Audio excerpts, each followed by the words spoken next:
We're the first people, but the biggest problem at present in this country, as you all know, it's why you're here, that although we're the first people, we are at the moment also the last people. We're the last in the queue every single time, except when it's a queue to pay taxes. Then we're first. And except when it's a queue to provide the young men to go off and get maimed and butchered and slaughtered in absurd foreign adventures in Iraq and Afghanistan that have nothing to do with us.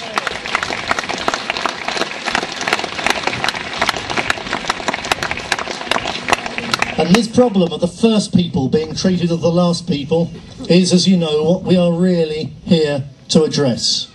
Everything else, all the economic problems, all the problems of our sovereignty going to Europe and so on, those wrongs could be there for generations and they could be put right sometime. But the problem of us being the first people turned into the last people, being a people slated for a slow, systematic and deliberate first cultural and then physical genocide, that's a problem which has to be addressed in this generation or it will be too late. It's our struggle and nobody else's. And the struggles I've talked about briefly today, for the mastery of this country, between Vikings and Saxons, or between different groups of Neolithic tribes or whatever, none of those struggles is a fraction of the importance of this struggle, the one that we're in now, to preserve this country for us and for our people, so that 15,000 years hence, they'll still look the same as we do, they'll still think the same as we do, the same sights will move them of this lovely countryside as it does us, because the things that we think and feel and are moved by were thought and felt and moved the people who lived on Cresswell Crags 15,000 years ago. And there's no struggle ever, anything like as important as that, which is the one that we're in, and only us.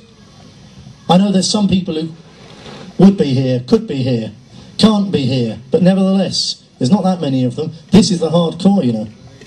You're the hardcore of it. Some of you are new. Bit of a shock, isn't it? Actually, you've got a duty you're involved in a struggle more important than any that the people of these islands have ever undergone in the 15,000 years they've been here. It's on your shoulders. Sometimes it's a heavy burden. It's an honour to be part of that struggle. It's an honour to be awake, to be alive in this time of decision. But sometimes it's a burden. And if it becomes occasionally too much of a burden, then think back, that's what this weekend is for. So that if it's sometimes when you're there in ones and twos and someone's let you down and they won't come leave us in when they promised and you've got to do it by yourself or whatever, and you think, what's the point? This is the point. This is what our society used to be like.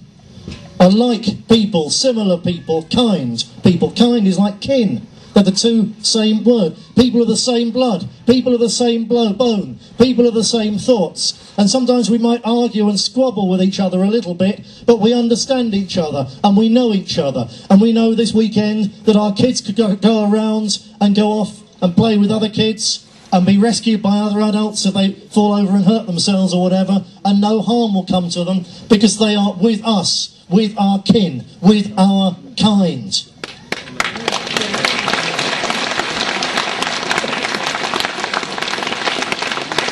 And if it ever becomes too much of a burden, think back to this day and to this weekend and the friends you've met and the fun you've had, and think how different this England is from the monstrosity that will replace this England and this Wales and this Scotland and this Ireland, this Western world, if we fail. None of this would be there in a society run by the others. None of this would be here in an Islamic republic formerly known as Great Britain. None of it would be here.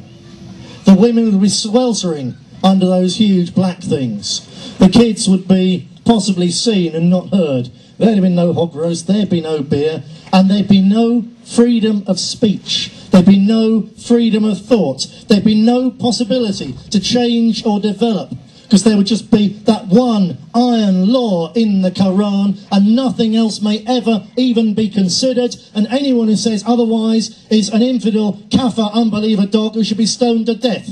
And they wonder why their societies fail. That's why. There's, at the heart of those societies, there is failure. At the heart of our society, there is freedom of expression, there's compassion, there's love. That's at the heart of our world. And you've seen it here this weekend. Look around now as we finish and determine that you'll do something more over the next year before the next red, white and blue to make sure that the land, the world, the people who've been here for those 15,000 years will be here not just next year for the red, white and blue and the 10th one after that, but hundreds upon thousands of years and generations into the future. This people on this land, our people on our land. Thank you.